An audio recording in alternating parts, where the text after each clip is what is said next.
Ever held something tiny but felt like you're holding, like, centuries of stories? I bet that's what holding the Koh-i-Noor diamond would feel like. It's seen empires and wars, travel the world, and it still causes arguments today. It's wild, right? This diamond, as famous as it is, isn't even close to the biggest. Oh, really? Yeah, there are like 89 diamonds bigger than it. So what's the deal with this one? Why is it so special? Let's dig into that. I'm all for a good treasure hunt. And we've got some awesome sources for this deep dive. We've got a Noble Blood episode and a couple of articles all about the Koh-i-Noor's journey. Before we get all into the history, though, let's start with the almost mythical beginnings. Some say it's the Siamantaka jewel from these old Hindu texts, supposed to have both blessings and curses attached. Imagine a diamond around before written history, already wrapped in legends. Adds to the mystery for sure. Yeah. But the Koh-i-Noor first pops up for real in the Mughal dynasty in India, yeah. You got it. I read about that peacock throne in Delhi, supposedly decked out with thousands of jewels, and the Koh-i-Noor was the star. Exactly. Picture the sheer opulence. That throne was like the ultimate symbol of the Mughal Empire's wealth and power. But that kind of wealth, it often attracts the wrong kind of attention. Oh yeah, for sure.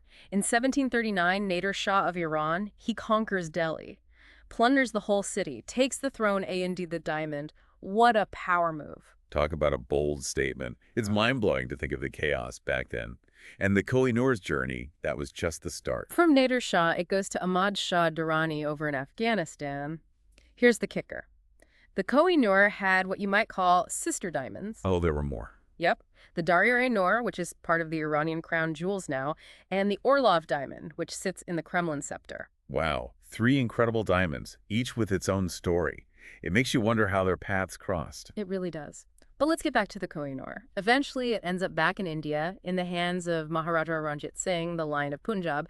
He's this brilliant strategist, but also, well, kind of ruthless. So how'd he snag the Koh-i-Noor? Didn't just buy it, did he? I have a feeling it wasn't that simple. Not at all. The Koh-i-Noor was with Shah Shuja Durrani, the Afghan ruler at the time. Ranjit Singh basically held him prisoner, put tons of pressure on him until he got the diamond. Wow. Imagine being that Shah, forced to choose between a prized possession and freedom. This wasn't just a business deal, it was a serious power play. Absolutely. And Ranjit Singh, he knew exactly what the Koh-i-Noor represented. It wasn't just a pretty gem, it was a symbol of authority. He even had fake glass copies made just to trick thieves. They say he'd often wear it as his only jewelry. Talk about making a statement. Yeah. But then his family was hit with a string of tragedies, right? Unfortunately, yeah. Ranjit Singh passes away in 1839, and then it's like a chain reaction of awful events, poisonings, an accident, a suspicious shooting. Sounds like something out of a Shakespeare play, honestly. It does. So who inherited the diamond after all that chaos? His son, Duleep Singh. He became Maharaja at just 5 years old. That's where the Koh-i-Noor takes a darker turn. The British East India Company, they were gaining power in India, which led to the Anglo-Sikh Wars. Duleep Singh, still a kid, had to sign the Treaty of Lahore in 1849, giving the Koh-i-Noor to Queen Victoria. It breaks my heart to think about it. A 10-year-old losing his kingdom, his wealth, this incredibly symbolic diamond, and the British took him away from his mom, Jindal, and locked her up too. They did, but Jindal, her story is amazing. She escapes prison disguised as a beggar, walks over 800 miles to Nepal. Talk about a mother's strength. These personal stories, they're what make history come alive. So now the Koh-i-Noor is with the British, shipped off to England. How did people react over there? You might be surprised. The public, not that impressed. Some even called it, get this, an egg-shaped lump of glass. Seriously, after all the fighting and drama, the Mountain of Light was kind of a letdown. Seems that way. Plus, there were some strange things that happened when it arrived. A near shipwreck, a cholera outbreak on the ship, then Queen Victoria survives an assassination attempt, and her old prime minister dies in a horse riding accident. Well, that adds to the whole cursed diamond thing. Yeah. Didn't some people believe it was bad luck for men? That's one theory. And because of that, the diamond was passed down through the British queens. Curse or not, the Koh-i-Noor story wasn't over yet. Even in the hands of the British, it was still a source of fascination and controversy. Now things are getting really interesting. Welcome back to our Koh-i-Noor deep dive. So last time we left off with the diamond in England. Not exactly a hit with the public, but it wasn't going to stay that way. It was in for a makeover, you could say. A makeover, like they, tried to make it look better? Exactly. Prince Albert, Queen Victoria's husband, he wasn't so happy with how dull it looked. decided to have it recut. But it wasn't just about making it sparkly. Uh-huh. I bet there was more to it. It was like a power move, right? Taking this diamond from another culture and reshaping it. Right on. Recutting the Koh-i-Noor, it was like anglicizing it, making it fit European ideas of beauty, a way of showing control, even if it seemed small. And didn't they actually make the diamond smaller when they recut it? They did, meant to make it more brilliant, but ended up shrinking it. But for Queen Victoria, it became like the symbol of her power. She even had it put in a new crown, cementing its place in the British monarchy. It's amazing how much meaning can get attached to an object. What about Duleep Singh, though? The Maharaja who'd been forced to give it up. What happened to him? Sad story, really. He was raised under British influence, even converted to Christianity. Who knows if it was real or just a way to deal with everything he'd lost. He did reunite with his mother after 14 years apart, but sadly, her health went downhill fast after that. Duleep Singh ended up dying in poverty over in Paris in 1893. Such a sad ending for someone who started life as a Maharaja. Shows the real cost of empires, not just for the people conquered, but sometimes for the conquerors too, in a way. But wasn't there a time when Duleep Singh actually met Queen Victoria again? There was. And get this, during that meeting, Queen Victoria showed him the Koh-i-Noor. Whoa. Imagine that. Yeah. Seeing the diamond that used to symbolize your family's power, now a smaller jewel owned by the monarch who took it from you. It's like something out of a tragedy. What must have been going through his head? We can only guess. Okay, this is where things get really interesting, right? Yeah, Queen Victoria didn't just show him the diamond, she actually put it in his hand. Wow, seriously. To hold that diamond again after all that time. Such a heavy moment, loaded with history and emotions. So what did he do? Try to run off with it, make a big scene? Nope. He held it for a while, then just gave it back to Queen Victoria. No fight, no protest, just surrender. It's a powerful image. Like, it says so much about the power dynamics, the effects of colonialism, how they linger. A second surrender almost adds a whole other layer to the Koh-i-Noor's story. Totally. And so, the Koh-i-Noor stayed in the British royal family, passed on to Queen Alexandra, then Queen Mary, and finally to Queen Elizabeth, the Queen Mother. But even as the Koh-i-Noor became just another crown jewel, the world was changing, right? India got its independence in 47. The British Empire started falling apart. And once India was independent, people started demanding the Koh-i-Noor back. Made sense, right? If the British Empire was over, why should they keep this diamond they took by force? Makes you think, who does rightfully own something like that? India, where it was probably mined. Pakistan, because the Punjab got split during partition. What about Afghanistan or Iran? They both had the diamond at some point. That's the core issue, isn't it? The Koh-i-Noor's story, it brings up this huge question about cultural heritage and colonialism's legacy. How do you fix the wrongs of the past, especially when you're dealing with objects that have been fought over and traded for centuries? It's a tough question with no easy answers.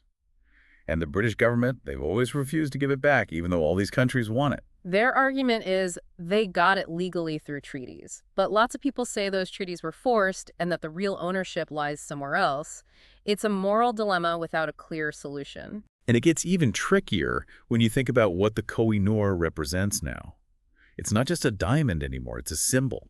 It makes people talk about colonialism, about giving things back, about the whole idea of ownership. It's interesting. Queen Elizabeth II, she had access to the Koh-i-Noor for, 70 years? But she never wore it. Maybe she was acknowledging its past, in a way. Yeah. Like a silent statement against colonialism, even though it's still a crown jewel. Maybe. Whatever her reasons, it makes the story even more interesting, don't you think? So now here we are, Koh-i-Noor sitting in the Tower of London. It's a jewel on display, but it's also kind of trapped by its own past. People still want it back. The debate goes on. And that's why this deep dive is so fascinating. Leaves you with questions, a bit of sadness maybe, but also wondering what's next. What does happen next for the Koh-i-Noor? Will it ever be returned? And if it is, to whom? We can't say for sure, but it's definitely worth thinking about. And if we zoom out a bit, the Koh-i-Noor reminds us that empires, their effects, they never really go away. They're still with us, making us deal with these tough questions about justice, ownership, what things are truly worth.